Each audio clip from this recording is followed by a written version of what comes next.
So I've got something like 15 minutes, so let's go on like that. No, but it's right now. Then you got the videos to look at, and you got 2 weeks to think about it.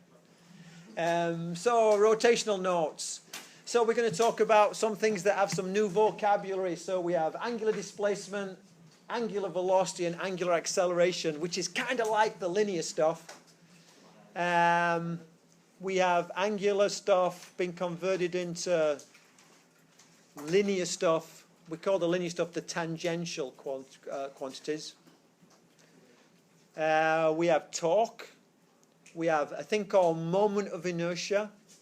And we have a thing called rotational kinetic energy. And a whole subject called rolling motion. I want to show you something that will just make this whole section much more accessible. And I want you to, oh, sorry. Let's get a pen.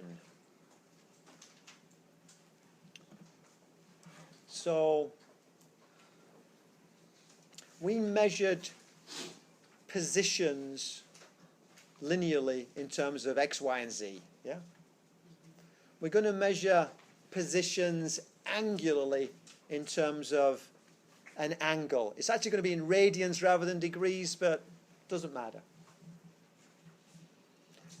We measured displacement as delta x. We're going to measure angular changes, angular displacements as delta theta. We measured speed, or velocity, I'm sorry, which equal delta x over delta t. And we're going to have omega, which equals delta theta over delta t. What's that W stand for? Omega, angular velocity. We measured acceleration as delta v over delta t. And we're going to measure alpha, angular acceleration, as delta omega over delta t. So, for example, we said Vf is equal to Vi plus A delta t. Would you please write for me the angular equivalent? Just take a second and write the angular equivalent. Just translate it into angular terms. Not Vf, but it's going to be omega f equals omega I plus not A, but alpha times delta t. So all those 4 kinematic equations, they're the same. I don't even learn them in angular terms. I learned them in linear terms, and I just change the letters. Whoop-de-doo, it's no big deal. We then learned that the sum of the 4... Oh, then we learned there was this thing called force, didn't we? And the angular equivalent is torque. This is tau. I'm going to put in, this is torque. This is not angular. If it was called angular force, I'd leave it alone, but this is actually torque. And this is the thing that I remember as a student, just freaked me out. It was the first time in science that I'd ever been totally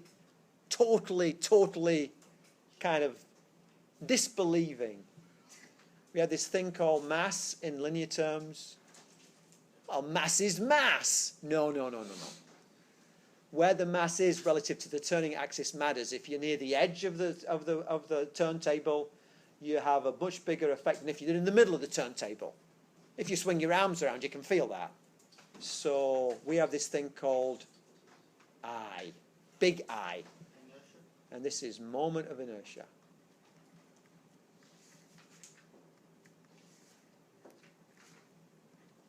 And then we had, well, do you remember we had F equals ma? So the torque equals IA? Or So I torque alpha? is equal to I alpha. Are we going to translate? And then we talked about momentum, P. And here we have big L. And this is angular momentum.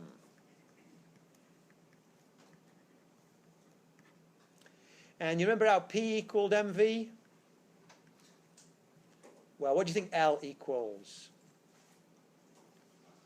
I, curly W. What's it called? Omega. I omega. And remember this thing called kinetic energy? Well, we have K rot, rotational kinetic energy. And K equaled 1/2 mv squared, and K rot equaled 1/2 I omega squared. And I'll tell you, with that, you got like 80% of the next chapter or two done. So I'm going to take the week after spring break off, and you can do the homework, and I'll meet you up then, okay? No, it's like, you all look at me so seriously. So this is not so bad. There are new symbols. A lot of them are Greek. You got to embrace them. We ran out of Arabic symbols, so now we're dealing with Greek symbols. It's just the way it goes. Next, I've got to tell you a story about this. No, it's not here. Okay.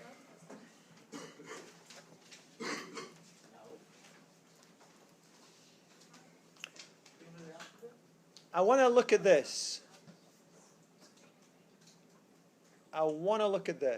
Okay? I want to look at changing from using degrees as our angle to using radians. If a space alien comes down, they will not know degrees. Did I tell you this? No. We have degrees because 3,000 years ago in basically, Mesopotamia, not even north of there, the Fertile Crescent, basically what we now call Eastern Turkey, going through Syria, and places along there.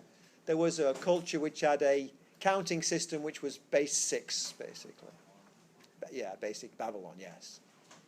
And they were better at math than anybody else because they had a counting system that was better than anybody else's. And so when they did astronomy, and they measured angles between stars and between moving stars, which are called planets and stars, their tables were much better than anybody else's, and their astronomy was better than anybody else's because they had better measuring system. And what they did was, because they had base 6, they tended to divide things up into 6s, 12s, 24s, and things like 360s. So we've inherited, if you think about it, we've inherited all that.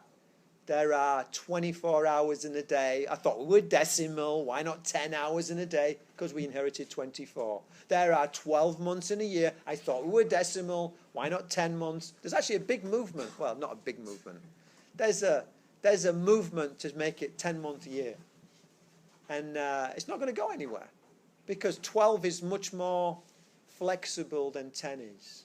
And we have, 60 minutes, 12 inches to the foot. I mean, it was everywhere. 3 feet to the yard. I mean, and 360 degrees to the circle. And the reason why we've never it's lasted for 3,000 years at least, and the reason why we've never got rid of it is because it is kind of useful. I'll give you just the simplest example. If you're thinking about, if you're a maker of things or an owner of things, and you charge people money and they pay in installments, if you have a 10-month year, they can either pay once every 10 months or they can pay twice every 5 months or 5 times every 2 months or 10 times in the year, yeah? But if you have a 12-month year, you can do once every 12 months, you can do 2 times every 6 months, you can do 6 times every 2 months, you can do 3 times every 4 months, you can do 4 times every 3 months, you can do once every month, 12 times a year. So there's more options. So it's much nicer for dividing things up. 10 is not a good number for dividing up like a pie. If you make a cake, you never cut 10 slices. Try it. It's a real pain. Cutting 10 slices is a real pain. 12 is a piece of cake. That's a piece of cake. A piece of pie, maybe, you know. So that is part of our history, and I'm pretty certain that on, you know, planet Zebron, round that star over there, they have a different history. So they're not going to know stuff that's based on our history, but they will know stuff that's based on the universe.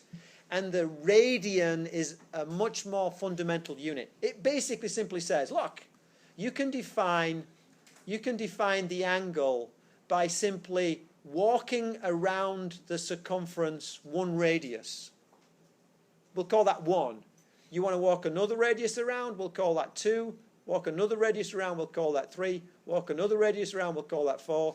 Another one 5, another one 6. Unfortunately, a complete circle is not a whole number of radians.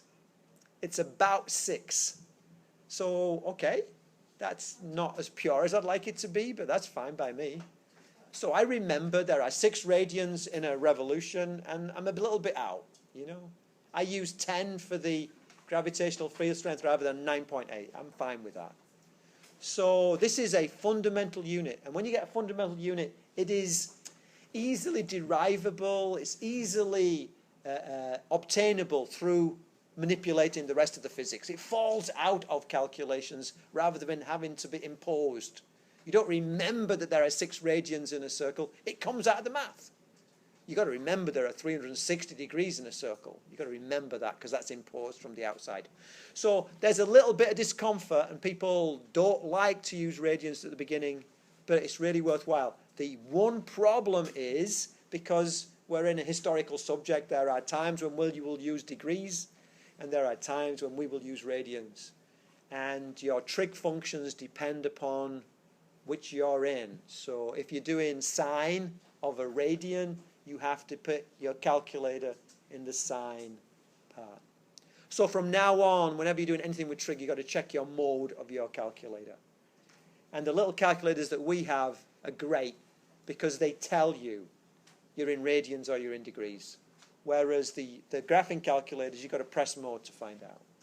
So that's the only little thing that I worry about for being not accessible. Learn your Greek letters and then get comfortable with the radian. Here's some information about that, and then we'll just go through it. And it's not hard, it's just unfamiliar, and it's the beginning of a whole bunch of stuff that we'll keep on using through the rest of Physics 1. Okay, let's call it a day there. Yeah.